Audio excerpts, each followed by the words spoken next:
Emma Brooks walked down the crowded hallway of Lincoln High School with her history textbook pressed against her chest. The morning was warm, and sunlight streamed through the tall windows. Students pushed past her, talking loudly about weekend plans and homework they had not finished. Emma kept her head down and moved forward. The bell for first period had rung 5 minutes ago. Emma was late again. She did not care much about it. History class bored her. Mrs. would give her the usual lecture about paying attention, and Emma would nod and smile. That was how things worked. But something felt wrong today. Emma could not explain the feeling. It was like standing in a cold room even though the hallway was warm. It was like having eyes on her back, but when she turned around, nobody looked at her. Students walked past without noticing her at all. They were too busy with their own lives. Emma pushed open the door to the history classroom. Mrs. glanced up from her desk and frowned. Emma took her seat near the back, next to the window. She placed her textbook on the desk and tried to focus on what the teacher was saying. But the cold feeling did not go away. Emma rubbed her arms. She could feel goosebumps on her skin even though the classroom had heat. She looked around to see if anyone else felt it. All the other students sat still, taking notes or staring at their desks. Nobody seemed to notice anything unusual. By the time Emma reached fourth period, the feeling had grown stronger. It was not painful. It was more like awareness, like something was watching her every move. She found herself checking the corners of the classroom. She looked out windows. She scanned hallways, but she saw nothing. Emma pushed open the door to biology class. Her best friend Lily Harper sat in their usual seat by the window. Lily turned and waved at her. Emma waved back and sat down. "You okay?" Lily asked. "You look weird." "I am fine," Emma said, but she was not fine. Her heart was beating faster than normal. Sweat was forming on her forehead. "You are lying," Lily said. She had known Emma since third grade. She could read her like a book. "Did something bad happen?" "No," Emma said. "I just feel like someone is watching me. It is strange." Lily looked around the classroom. There were about 20 students. Most of them did not even know Emma existed. "Maybe you are just nervous about something," Lily said. "You do that sometimes." Mr. the biology teacher walked to the front of the class. He was a tall man with gray hair and glasses. He had a deep voice that made everything sound serious and important. Today he was going to teach them about predators and prey. "In nature," Mr. began, "predators hunt prey. The prey animals have developed ways to escape. They run fast, they hide, they watch for danger. The predators have developed ways to hunt. They are patient, they are strong, they are smart." Emma listened to every word. She had never thought much about predators before. But today, something about the lesson felt real to her, real in a way that made her body tense. "The predator must understand the prey," Mr. said. "It must learn how the prey moves, how it thinks, what it fears. Only then can the predator be successful."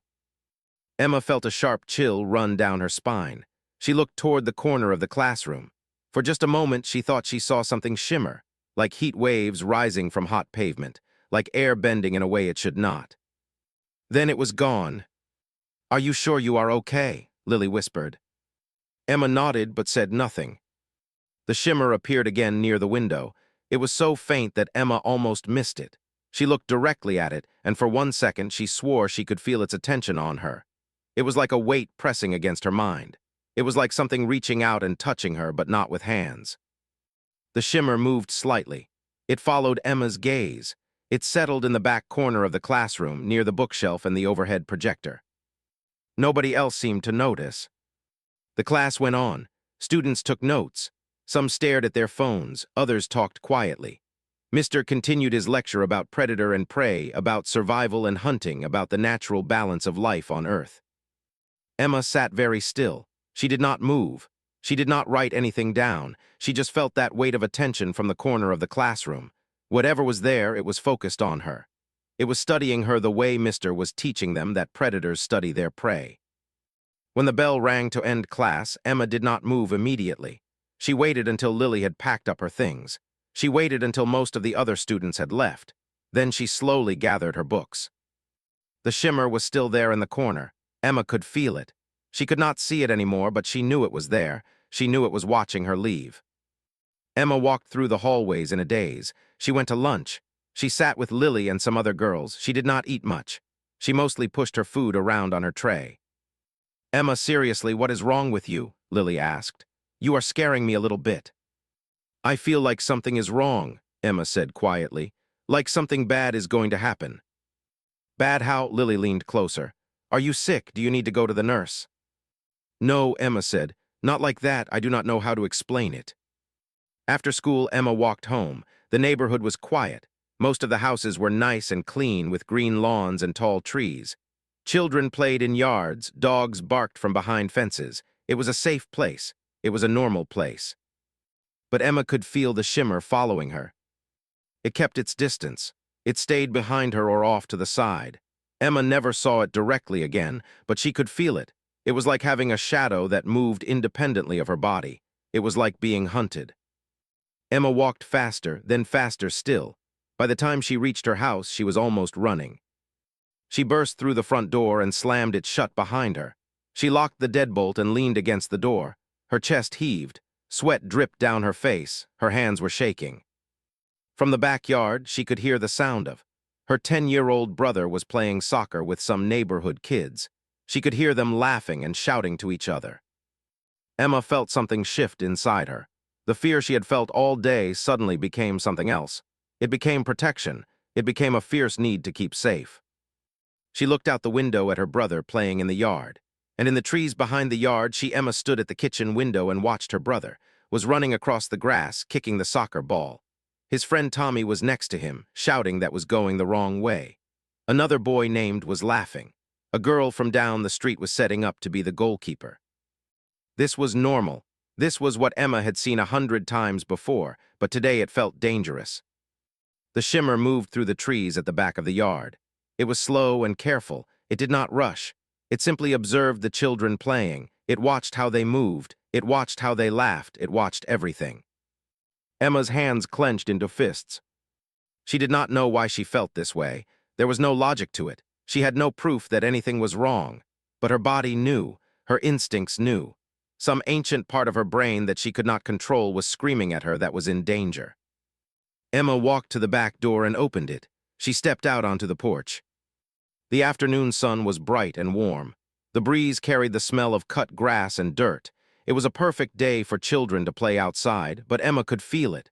That presence, that weight, that thing in the trees that should not be there. Emma called out. Her brother did not hear her.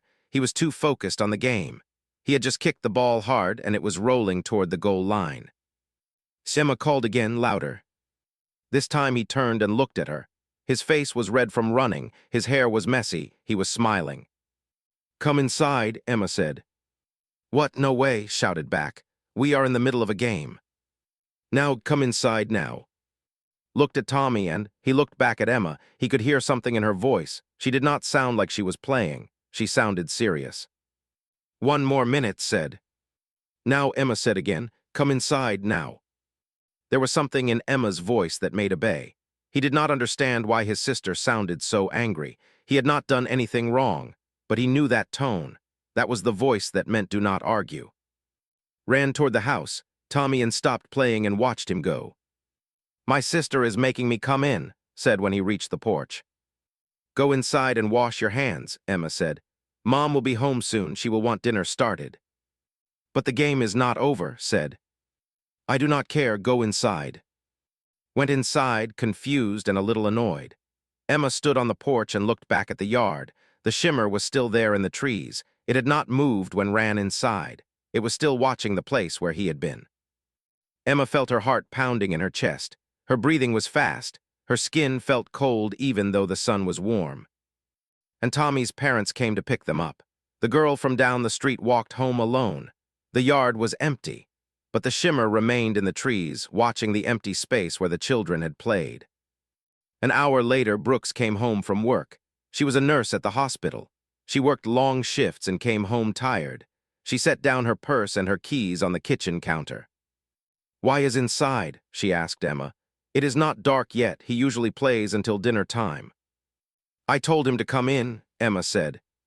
"Why, did something happen? Is he sick?" "No," Emma said. "I just felt like he should come inside." Looked at her daughter. Emma was pale. She was shaking slightly. Her eyes looked scared. "Emma, what is going on?" asked. Emma wanted to tell her mother everything. She wanted to tell her about the shimmer in the corner of the classroom. She wanted to tell her about the feeling of being watched. She wanted to tell her about the thing in the trees watching play. But the words would not come.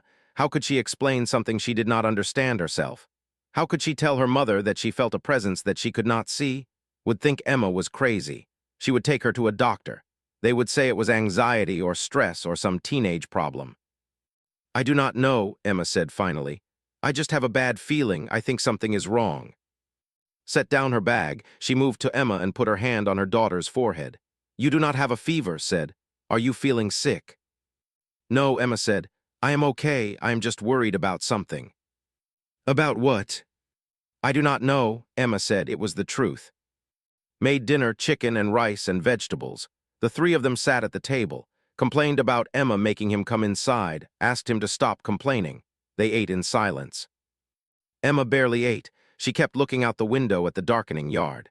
As the sun went down, the trees became darker. Soon the shadows were so deep that Emma could not see anything at all. But she could still feel it. After dinner, Emma helped her mother clean up. She washed the dishes while dried them, went to his room to do homework. Emma said, I want you to tell me if something is really wrong. I want you to tell me if there is something I need to know. There is something, Emma said slowly, but I do not know how to explain it. Waited, she was a good listener. She did not push. She just waited for Emma to find her words. I think something is watching us, Emma said finally. I think something dangerous is nearby. I do not know what it is. I do not know how I know this, but I know it is true. His expression changed. She looked concerned. Did you see something? Did someone threaten you? No, Emma said. I did not see anything, not really, but I can feel it. It has been following me since this morning, and now it is watching. Put down the plate she was holding. Emma, I think you should talk to Doctor, the school counselor. Sometimes when we are stressed, our brains can make us feel like things are. I am not crazy, Emma said sharply. I am not stressed. I know what I am feeling. Something is wrong. I believe you are feeling scared, said carefully. But I think it might help to talk to someone about it, someone who can help you understand what you are feeling. Emma did not argue. She knew her mother would not believe her. Most people would not, so she would have to figure this out on her own. That night, Emma locked her door. She did not sleep. She sat at her window and looked out at the dark yard. She could see the black shapes of trees and bushes. She could see the darker shadow of the fence. And in the shadows, she could see the shimmer. It had become clearer in the darkness. It was still there. It was still watching. It was still waiting. Emma understood now that whatever this thing was, it was not going to go away. It had chosen to watch her. It had chosen to watch her family, and for some reason was very important to it. Emma made a decision in the darkness. She would not let it take her brother. She did not know how. She did not know what she would do, but she would find a way. No matter what this thing was, she would protect. Emma sat in the library during lunch period. She had a laptop open in front of her. Lily was somewhere else, probably eating with the popular girls who actually cared about social things. Emma did not care. She was searching for answers. She typed keywords into the search bar. Missing pets, unexplained animal deaths, strange injuries. She read through articles and local news reports. She found a post on a neighborhood Facebook page about a missing dog, then another one from last week, then a cat that had not come home. Emma wrote down dates and locations. She marked them on a map of her neighborhood. All of the incidents happened within a few blocks of her house. All of them happened in the past 2 weeks. The pattern was clear if you knew to look for it. The shimmer had been doing more than just watching. It had been hunting. Emma closed the laptop and sat back. The library was quiet. Only a few students sat at the tables. The librarian, Mrs., was organizing books on a shelf. Nobody was paying attention to Emma. She thought about going to the police, but what would she tell them? That an invisible thing was killing animals. They would laugh at her. Or worse, they would call her parents and say she needed help. She needed to find proof. She needed to find something that would make people believe her. The next day, Emma went to the animal shelter after school. Martinez worked there. He was a senior at her school. He was tall and kind and loved animals more than most people loved other people. Hey, Emma, said when she walked in. The shelter smelled like animals and cleaning products. What brings you here? Do you want to volunteer? I have a question, Emma said, about the animals that come in with injuries. Smile faded. What do you mean? The ones with unusual wounds, Emma said. The ones that do not match normal injuries. Has there been anything like that lately? Looked at her for a long moment. Why are you asking? Please, Emma said. I need to know. Led her to a back room where they kept files. He pulled out a folder and opened it. Inside were photographs of animals, dogs, cats, a rabbit. All of them had deep, ugly wounds. The claw marks were huge, too big for any normal predator.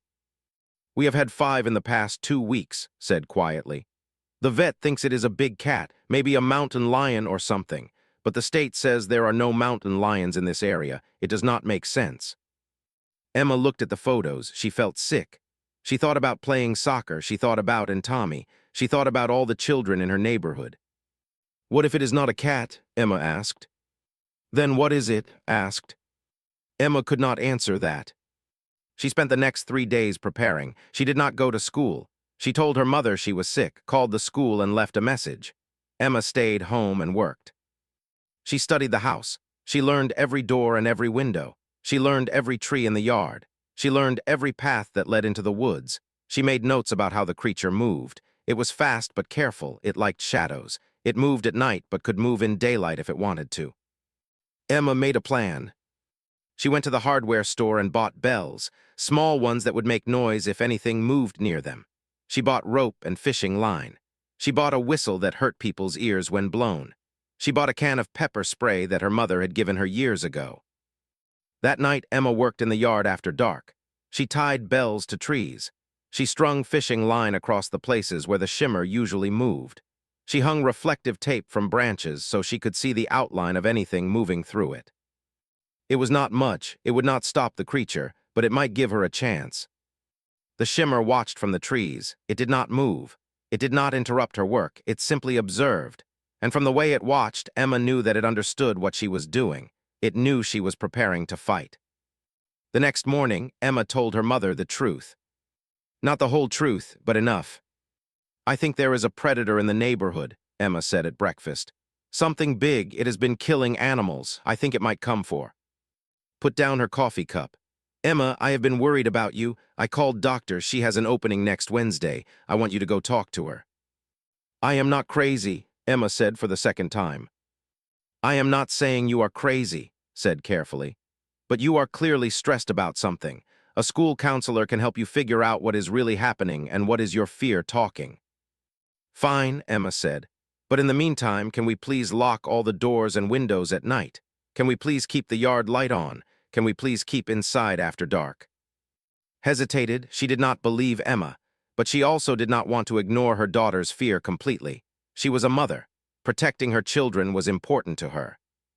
Okay, said finally. We will lock the doors, we will keep the yard light on, and can stay inside after dark. Will that help you feel better? It would not stop what was coming, but it was something. That day at school, Emma talked to Mr. after class. Mister, she said, I have a question about predators.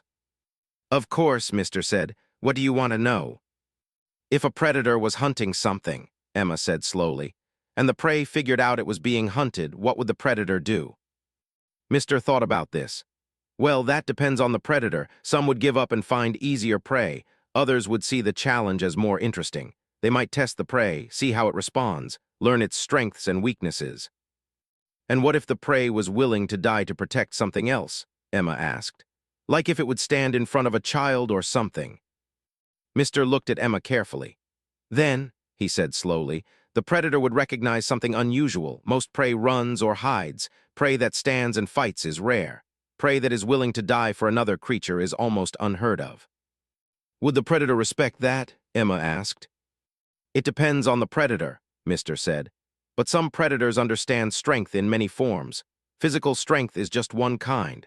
The strength to face death without running is another kind. Some predators would recognize that and see it as worthy of attention.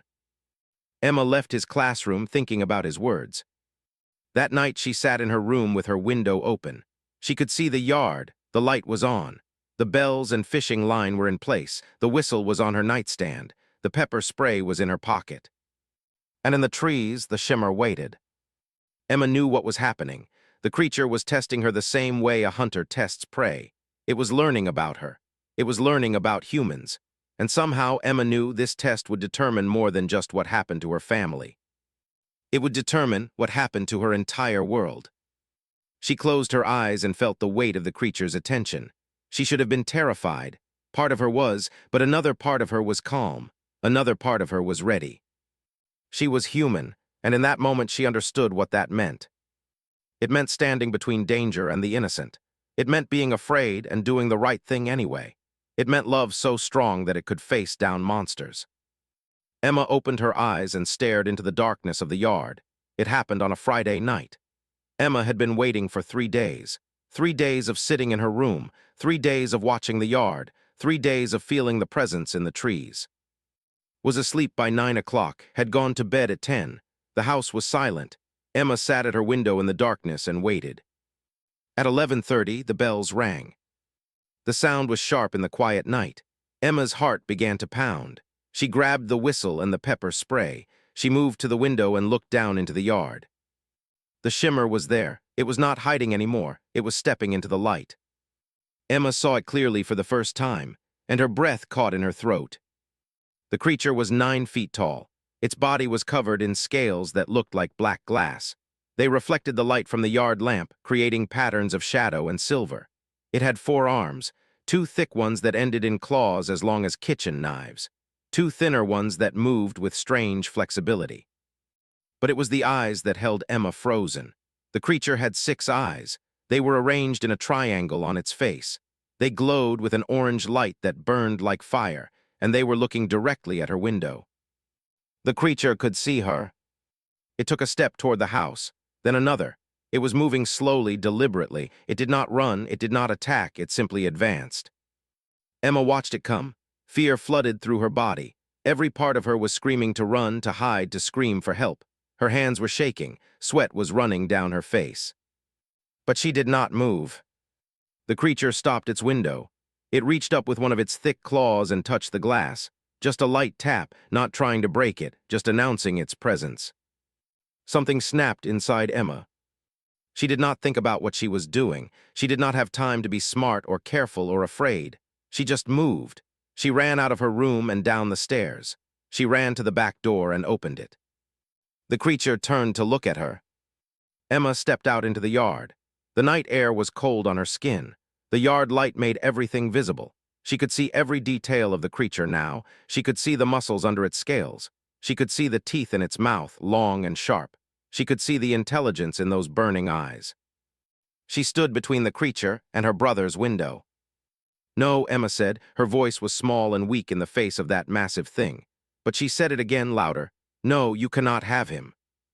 The creature tilted its head. The 6 eyes focused on Emma with a laser intensity. It was studying her, understanding her. Emma could feel the weight of its attention pressing against her mind.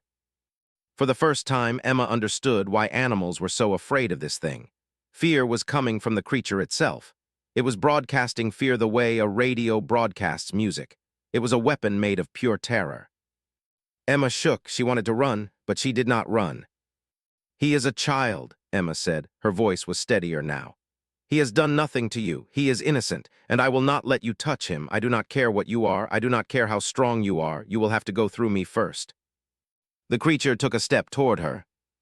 Emma did not back away. She stood her ground. She held up the whistle and blew it. The sound cut through the night. It was painfully loud. It was meant to hurt. The creature flinched. "I have pepper spray," Emma said, holding up the can. "If you come any closer, I will use it. I will hurt you, and then I will call the police. I will get every weapon in this house. I will do whatever it takes." The creature did not move. It was only a few feet from Emma now. She could smell it. It smelled like wet stone and something ancient, something that did not belong in the modern world. "You are not going to have him," Emma said again. She was crying now. Tears ran down her face, but her voice did not shake. "You are not going to have any children. You are not going to kill any more animals, because I will stop you, somehow, some way. I will find a way to stop you." The creature was silent. Its 6 eyes burned like fire. Emma felt like she was staring into the face of death itself. Then the creature did something unexpected. It lowered itself. It bent its legs and sank down until it was at Emma's height. It did not move forward. It simply knelt in front of her, huge and terrible and impossible. Emma did not understand. She held her breath. She waited to see what it would do. The creature reached out with one of its thin arms. The claws were just as long as on the other arms, but they moved more delicately. It reached for Emma's face. She could have backed away. She could have run, but she stood still. The claws stopped inches from her forehead. "What do you want?" Emma whispered. The creature touched her forehead, just barely, just the tip of a claw against her skin. And then Emma's world exploded. Images flooded into her mind. Not words, not thoughts. Images, visions of alien worlds, worlds covered in rock and fire, worlds where the strong ruled and the weak died, worlds where survival meant eating or being eaten. She saw the creature's memories. She saw it on its. She saw the thick forests of crystalline trees. She saw the other creatures like it hunting, always hunting. She saw generations of predators breeding stronger, faster predators. She saw which was the creature's name, looking up at the stars. She saw it dream of exploring other worlds, worlds with softer prey, worlds that would be easier to hunt. She saw Earth, a planet marked for conquest, a planet with weaker creatures. Humans, easy prey, that had come here to test humanity, to see if humans were worth hunting, to see if they would make good food or good sport. But then the creature had found Emma. And the creature had learned something that confused it. The creature had learned about protection, about sacrifice, about a creature that would stand in front of death to save another creature that was not even part of the same family. They did not understand this. In its world, the young were left to fend for themselves. The weak were abandoned. The strong took care only of themselves. But here was a human, fragile and small and weak, standing in front of a predator that could tear her apart with one movement, willing to die, willing to fight, not for herself, but for a child. They did not know what to do with this information. Emma gasped as the connection broke. She fell backward onto the grass. The creature stood up. It turned away from its window. It turned away from Emma. And it walked into the woods. Emma lay on the grass and cried. Her whole body was shaking. Her mind was reeling from the images and the connection. She did not know if what had happened was real or if she had imagined it. She did not know what the creature wanted or what it would do next. But was safe, for tonight was safe. Emma eventually pushed herself up. She walked back into the house. She locked the door behind her. She climbed the stairs and went back to her room. The next morning, Emma woke to sunlight streaming through her window. She did not remember falling asleep, but she must have because now it was morning. She looked out at the yard. Everything was normal. The lights were off. The bells and fishing line were still there, undisturbed. The world had returned to its ordinary state. But Emma was changed. She could still feel the images in her mind. She could still remember what they had shown her. And she understood now that something impossible had happened, something that would change everything. She went downstairs, was making breakfast, was eating cereal and reading a comic book. Morning said without looking up, "Sleep okay?" "Yeah," Emma said. She sat down at the table. Looked at her. "Did you hear something last night? I thought I heard a whistle." Emma did not see the creature for 3 days after that night. She went to school. She went through classes. She ate lunch with Lily. She came home and did homework, but her mind was somewhere else. She was waiting for something. She did not know what. On the 4th day, she felt the presence return. It came at dusk. Emma was sitting in her room doing homework when she felt that familiar weight pressing against her mind. She looked out the window and saw the shimmer at the edge of the yard, near the trees, watching the house. Emma went downstairs, was cooking dinner, was in his room on his computer. Emma said she was going for a walk. "Be back before dark," said without really paying attention. Emma walked into the backyard and then into the trees. The creature followed at a distance, staying just visible. Emma walked deeper into the woods, following paths she had learned over the past weeks. They stayed close behind her, matching her pace. They walked for 10 minutes before the trees opened up into a clearing. In the middle of the clearing was something Emma had never seen before. A craft, a ship. It was huge, at least 60 feet long. It was built of metal that seemed to absorb light. It did not shine or reflect.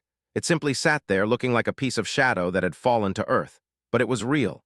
Emma could see the seams in its hull. She could see the places where panels joined together. She could feel the heat radiating from it. They moved out from behind the trees. It was not hiding anymore. It stood in the clearing with Emma, massive and terrible and impossible. Emma looked at the creature. "You are leaving," she said. It was not a question.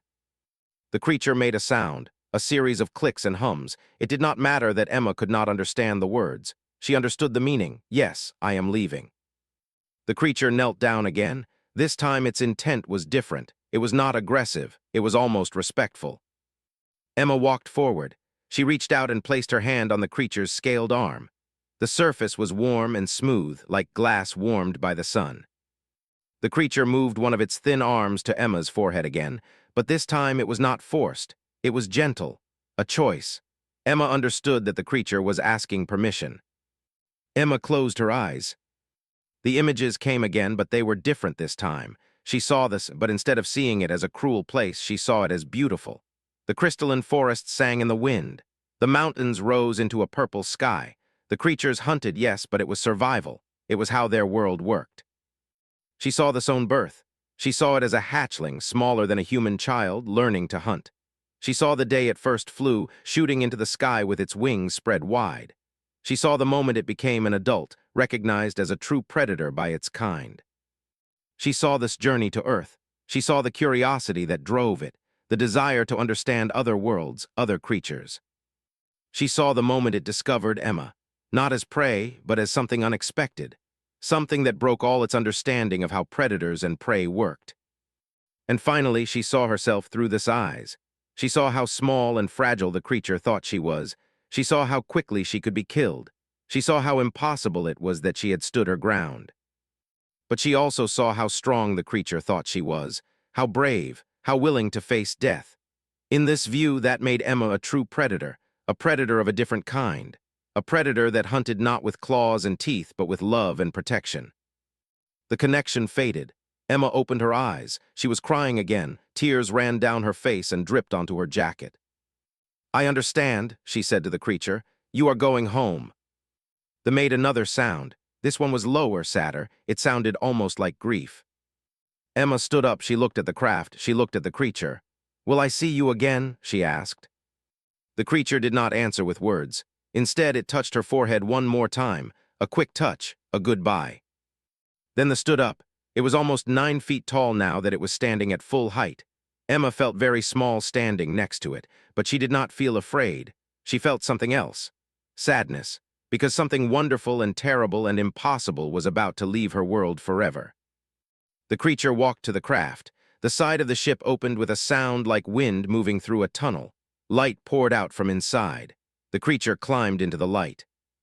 Emma stood in the clearing and watched. The opening sealed shut. The craft began to hum. The humming grew louder and louder. Emma covered her ears. The ground beneath her feet started to vibrate. Then the craft lifted off the ground. It rose slowly at first, then faster. It climbed into the darkening sky. Emma watched as it rose higher and higher, smaller and smaller, until it was just a point of light moving among the stars. Then it was gone. Emma stood in the empty clearing for a long time. She did not know how long. Time seemed to have stopped. The trees were silent. The world was silent. Everything had changed. Finally, she walked back through the forest toward her house. The path seemed longer going back, or maybe it just felt longer because she was crying the whole way. She did not know if anyone would ever believe what had happened. She did not know if she could even explain it. But she knew it was real. The memories proved it was real. The way she felt proved it was real. 3 days later, Emma received a message, not in words, but in her mind. She was sitting in history class when she felt it, a burst of information, a transmission from somewhere in space. They had returned to it had filed a report with its superiors, a report about Earth, a report about humanity. In the report, they classified Earth as a protected world, not because humans were physically strong, not because humans had advanced weapons, but because humans possessed a unique quality that the galaxy did not understand. Humans would die for their young. Humans would stand in front of death for creatures that were not even their own kind. Humans had a strength that transcended the physical. Humans had love. They had told the Galactic Council that Earth was protected by something more dangerous than weapons. Earth was protected by creatures willing to sacrifice everything for the innocent. The creature had named them hunters of a different kind, predators that hunted danger itself, creatures that ate fear and turned it into courage. And the Galactic Council, reading this report from a trusted scout, had made a decision. They would leave Earth alone. They would leave humans alone. Because a species that could produce creatures like Emma Brooks was not prey, such creatures were worthy of respect. Emma sat in history class and felt this information settle into her mind like a memory. She looked around at her classmates, at Lily, who was writing notes, at the other students who were just living their normal lives. They had no idea that their entire world had been evaluated and accepted by forces beyond their understanding. They had no idea that a 16-year-old girl had saved them. Or maybe they did. Maybe on some level all humans knew. Maybe that was why humans had always told stories about heroes standing against monsters. Maybe that was why mothers would face down bears to protect their cubs. Maybe that was why humans had always been willing to die for each other. It was not bravery, it was not stupidity. It was what humans were, it was the real strength of humanity. After school, Emma went to the clearing one more time. The craft was gone. There was no sign that it had ever been there. The trees had grown back. The grass was unbroken. It was just a normal clearing in a normal forest. But Emma knew it was real. She knew that had been real. She knew that everything had changed. She walked home as the sun set. The sky turned orange and purple and blue. Stars began to appear. Emma looked up at them, wondering if there was up there somewhere, if it was thinking about Earth, about the girl who had stood between it and a child. That night at dinner was full of energy. He was talking about soccer practice and his friends and a video game he wanted to buy. Was telling him about her day at the hospital. It was normal and ordinary and beautiful. Emma looked at her brother. She looked at her mother. She thought about how easily this could have been different, how easily could have been gone, how easily she could be sitting at this table without him. But she had stopped it. She had faced down a predator from another world and she had won. Not with weapons, not with strength, but with love, with the willingness to stand in front of death for someone else. Emma smiled as she listened to her family talk. She did not tell them what had happened. She did not tell them about the report to the Galactic Council or her role in protecting Earth. Some truths were too big to speak out loud. Some truths were meant to be carried quietly, deep inside where they could give you strength on days when you needed it. Emma was human, and humans had always been more dangerous than anyone knew. Humans would stand against the dark. Humans would protect the innocent. Humans would give everything they had for love. The galaxy had learned this lesson through one girl and one creature from another world. And Emma knew that she was not the only one who would carry this knowledge. Deep in the bones of humanity was the memory of this moment. Deep in human blood was the understanding that they were hunters, hunters of danger, hunters of darkness. As long as humans existed, they would stand against monsters, not because they were strong, but because they loved. And that, Emma understood, was the truest strength of all. The end. Emma looked at her brother. He was safe. He was eating breakfast and reading comics. He had no idea how close he had come to something terrible. No, Emma lied. I did not hear anything. But she knew that everything was different now. The creature was out there, and it was thinking about what Emma had shown it. It was thinking about humanity. It was thinking about what humans were really made of. And somewhere in the dark, there was preparing its report. Come on, she thought, I am ready for you. And the shimmer in the trees seemed to move closer. The shimmer in the yard seemed to know what she was thinking. It moved slightly, as if nodding, as if it had been waiting for her to understand, as if the real test was just about to begin. The shimmer, it was not looking at her anymore, it was looking at. And in that moment, Emma understood that everything was about to change.